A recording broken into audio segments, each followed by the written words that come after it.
Hi Sagittarius, welcome back. Thank you for being here today on this channel. We'll go ahead and jump on in. You could be thinking about work a lot. Sagittarius messages, most important messages. You could be thinking about long-term security or finances, or maybe improving or upgrading yourself in a material sense, about who you collaborate with, maybe coming to new understandings of social groups or new connections that you want to birth, or maybe even a sword of cutting out the old connections so that you can have this complete rebirth type vibe. You could be rejecting the quick movement towards something that you were previously going full steam ahead. Maybe you're deciding to move towards something else, maybe coming more into your power. Or this could be something to do with masculine authority figures in your life that you're kind of leaving behind, right? And you will successfully be able to do this with the Ten of Cups here. Hermit mode is leading you to success. It's allowing you to focus and concentrate energies towards yourself. Queen of Cups energy here. With the Queen of Cups and the Four of Cups, we have this ability to reject things that don't serve us, right? And leave things behind with the Six of Swords. So you're manifesting a new dream or creation. You can see her eyes are closed. She might not be entirely certain, but you're going with the tide of the events, the tide of the flow, with the Wheel of Fortune on the top there. So ultimate success will be the result of this, Sagittarius. Yeah, it could be something you had to reject or leave behind. This could have been something that was very tumultuous and superficial. These could have been partnerships that you're leaving behind that were based on superficial grounds, basically. And you could be analyzing these and then communicating or cutting off things that don't serve you for your own emotional new growth. Maybe transforming something emotionally or getting out of relationships that caused unexpected chaos in your life, and maybe there was too much anger or something like that. Type vibes. We'll get you a Cali. Most important message for Sagittarius people. Okay, Anahata Kali. I believe she's a very destructive card, but we'll go ahead and see. Not in a bad way, I mean. You can see the green there. 33, something emotional with all that blue.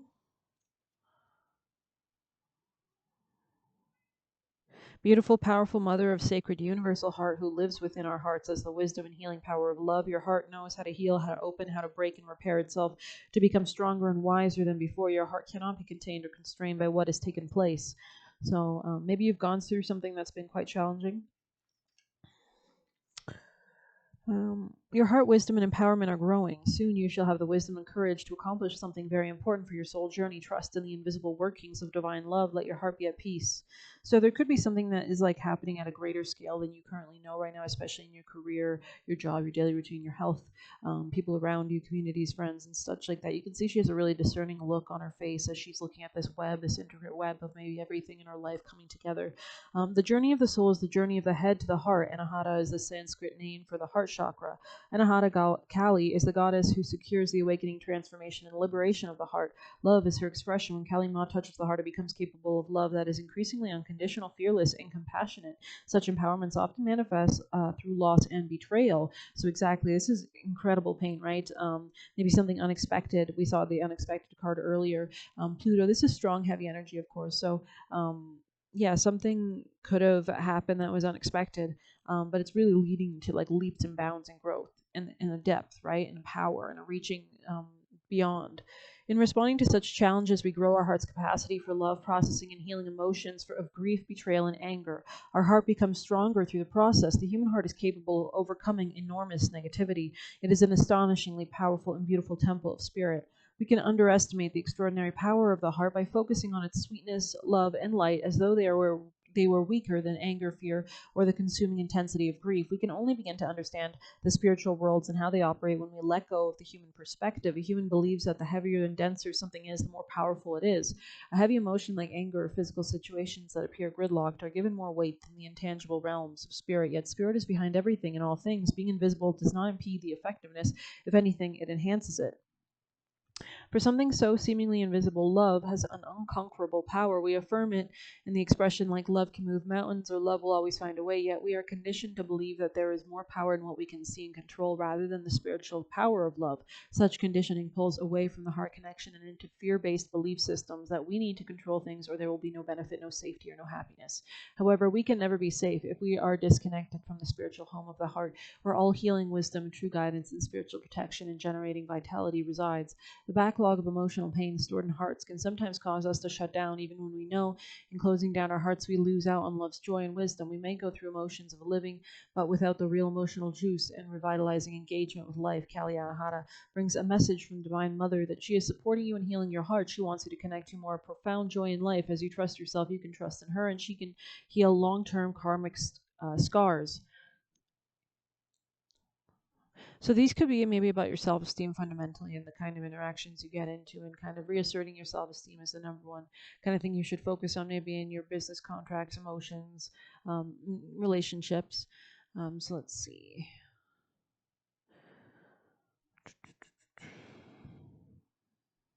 You can learn to return to love, to be in love, and to let love, and to live the love within your ever beautiful heart. For those who live from the heart space, it can be hard to remember what it was like before, yet many still live in such a way, driven by fear, plagued with anxiety, hardened through living in a way that is oppressive to the spirit. The oracle asks you to acknowledge how far you have come and where you would like to go, not so much in terms of external markers, but in terms of emotional freedom. If you have been focusing on healing a specific issue in your life, the oracle indicates you have the strength, wisdom, and courage of heart to accomplish it. For those who have had their heart broken in love or spiritual communities, by friends or family members, by God or life itself, the message here is that something deeper is taking place. The shattering of structures, even of ideals, gives the heart the opportunity to break free and open to a greater, more satisfying experience and expression of love. Becoming non-defensive, softening, and opening up to spirit with unconditional trust places you in a position of astonishing protection, empowerment, and grace. Keep the heart open to the Divine Mother. Through that openness, the right things emerge at the right time. The walls we build around our hearts need to be broken so we can fulfill our sacred purpose and path. Trust the pains of your past do not have a place in your future. No matter what appears to be, she knows the way through. Temper your fierce emotions without denying them.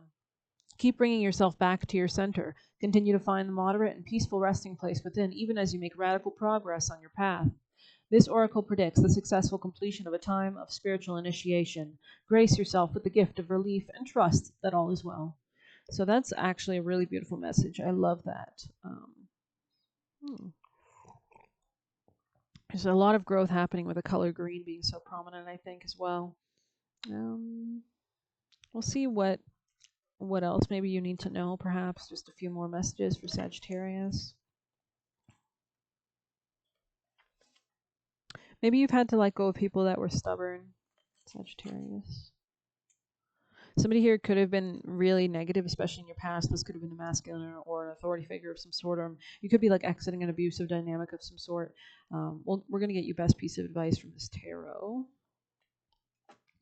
Most important vital piece of advice for Sagittarius people and placements. Most important. Is that the Three of Swords? Okay, so this is all about facing the truth, right? And moving through any kind of difficulties. There could have been a lot on your plate recently, and you're kind of coming to a rest now. Oh, sorry, this is the Ten of Canes. So Ten of Swords. So it's kind of very painful as well. I kind of got that vibe because the Ten of Swords, they say, is the last kind of ounce of pain. And swords represents like social networks. So you could have been betrayed or backstabbed by people. You can see this snowman is just completely dissolving, right? So that's more about the structures falling away, right? Breaking point, desolation, death, failure, and disaster. Alas, there is no sugarcoating this one. These candy canes are not forged of sugar and heat, but of arsenic and acid. This is the same snowman that we meet in the Challenging Fives, but this time a new horror has befallen him. So you could be watching horror movies. The canes now stick painfully from his neck, and his head has been severed from his body and equally stabbed with the poisonous canes. Wow, so people could have, the canes or the swords all represent words and air. It's an air sign trait, so it's all about people talking and trying to stab you. So you could have been dealing with people that were very negative in communicative sense, maybe where you were working, it was just a culture of toxicity in the emails or whatever. People were, they had a bad boss, so they tried to throw everybody else under the bus too, right? So this card of defeat and ruin is perhaps the worst card to be found in the entire deck. There is more death here than that represented in the Major Arcana death card, for this is truly an ending, and in some readings can imply the physical death of an individual, relationship, or situation. The snowman has been betrayed. There is no coming back from it, but in the tarot there's always the option of hope. The sun rises resplendent and splendid on the dawn of the winter solstice. Yeah, this could be specifically about contracts, something about real estate maybe. Look to the horizon at the back of the card, and you will see the first steerings of new light. The only realistic way of dealing with the Ten of Canes is to accept that an ending has come, It is not imminent, it is actually in process of happening right now. You can fight it, but know that if you do, you will, in all probability, lose. Is it worth losing even more than you have already? Surrender does not always imply cowardice or taking the easy way out. The road was never easy to begin with, and surrender also requires immense strength and brevity. Someone in your life has been pointing knives at your back, and those knives have turned into the toxicity of 10 canes that now stick out of you. This hatred and loathing is taking its toll. You are faced with a choice: move on knowing that the dawn will come, or remain in the ruins of your own defeat. So I don't know, like, you really want to be around people that are toxic anyways, right? Yeah, that's very interesting. I think this is a good card in general. I'm getting a positive vibe. We have Pluto, which means like this kind of rebirth energy. Could have been dealing with extremely narcissistic, fake, superficial people. You can see like the look in their faces on this card. They're like, it's totally disdainful. They think they're smarter than you, and it's probably because in actuality they're not.